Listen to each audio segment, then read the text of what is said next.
It can be very difficult to know with a dementia resident whether they're going through a dementia blank or high-level anxiety, because with a dementia blank, there's the fight-flight response, dilated pupils, the person's on edge, tense shoulders, immobile expression, and shut down. With high-level anxiety, there's similar symptoms, but with dementia blanks, the pupils are more dilated.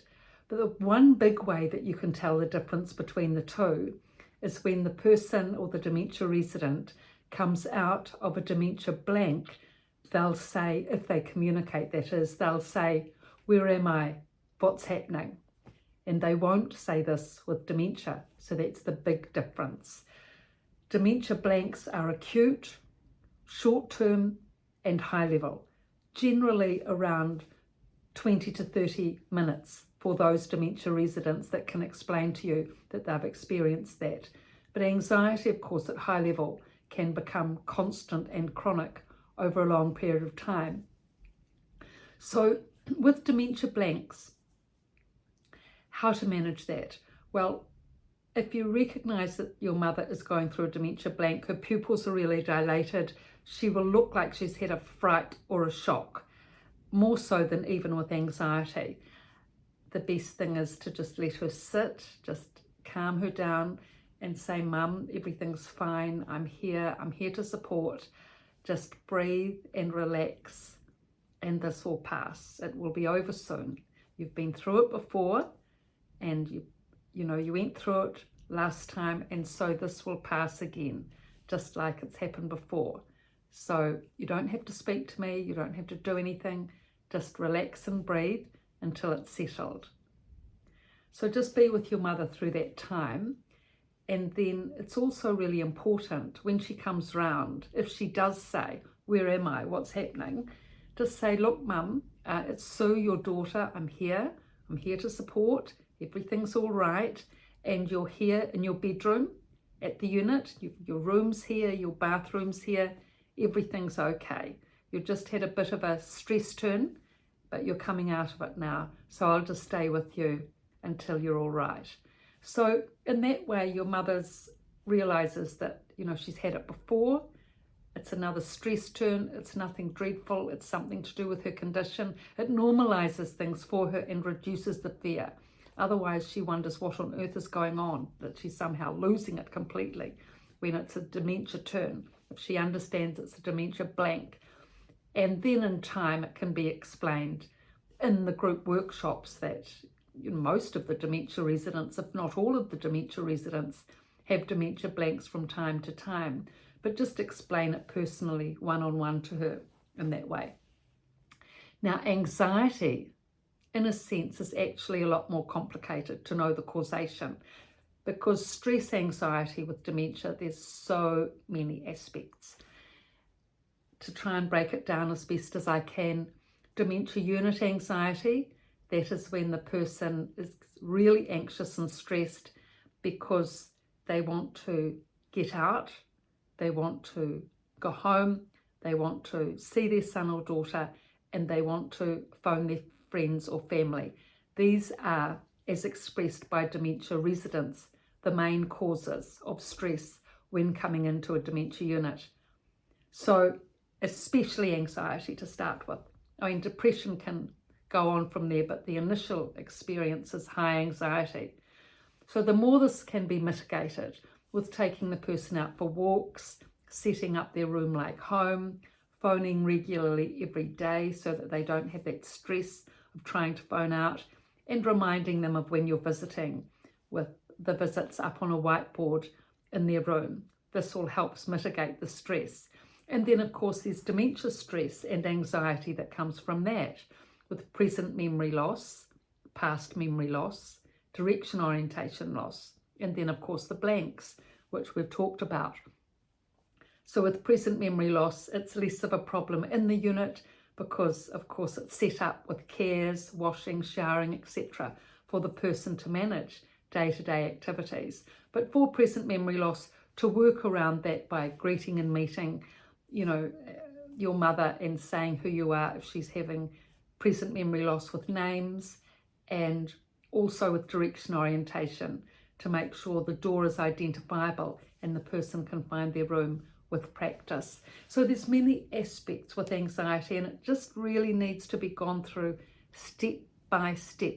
So as explained in these videos, you can just note down, if you get the books, actually everything's in the books, the Resident's Voice and the Resident's Rise, everything is in there and it's categorized, and then you can make notes in the book, carry it in your handbag when you go to the unit. So you've got everything there to study, because it is a study really. It's not, dementia is a very complicated topic and there's so many aspects to it, not just the dementia, but the anxiety, the depression, of course there's anger as well. But the only way you can really go about it is to go through things step by step. It is a lot, but it has to be manageable. Otherwise we can get just so overloaded that you think, oh, I'm just not going to do anything, it's too much. And of course that's not good for the dementia resident. So that's why I have broken it down in both the books step by step for when a dementia resident goes into a dementia unit and everything that needs to be looked out for and done, and when a dementia resident is in a dementia unit and all the aspects there that need to be attended to.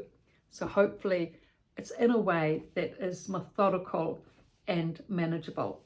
Now, aside from dementia unit stress and anxiety, and dementia, so coming into the unit and all the anxieties that a dementia unit gives because of being in such a place, so those anxieties and dementia anxiety itself, there's also other things that can give anxiety, as simple as pain. Well, not simple, that can be complex or chronic, but pain can give anxiety.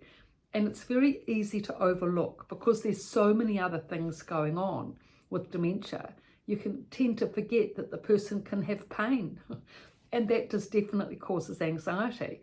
Like if your mother has a painful back, for example, and she's unable to sleep at night and has difficulty getting out of the chair, and you've noticed that, it's important to mention it to the nurse and at the doctor's meeting.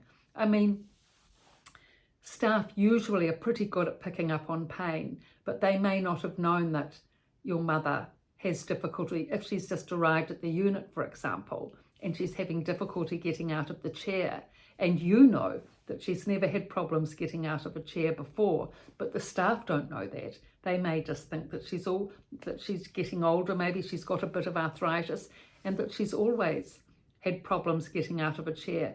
But because you understand the separation of the two, and you understand your mother, and you know that she's sort of putting a hand on her back and rubbing her back, and you say, oh mum, you know, are you having a sore back? You know, have you got some pain? She says yes. Report it to the nurse if they haven't picked up on it, and then of course there can be medication, because if pain gives problems with sleeping at night, it becomes a real issue.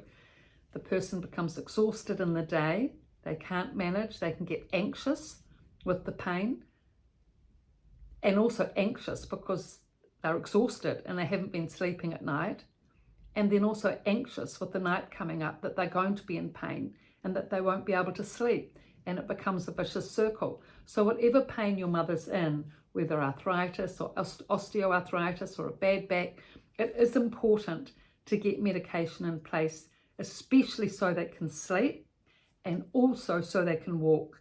If they've got a sore toe or a sore back and they find it difficult walking to their room, that's a real problem, because there's no wheelchairs in dementia units. You need to be independent. So everything has to be in working order to be able to walk. If your mother's got a bunion on her toe or a callus, she needs to go to the chiropodist, so that's all settled, so that pain settles from that and she can walk effectively. So these are the aspects to look out for your mother, and make sure she's got a heater and she's warm. That's another form of anxiety, and not being able to sleep at night because of a cold room. So the Resident's Voice and the Resident's Rise, both on Amazon, hard copy, ebook, soft copy, and thank you for your support and your looks and your subscriptions, and please pass on these links to others and subscribe, those of you viewing and interested in this channel.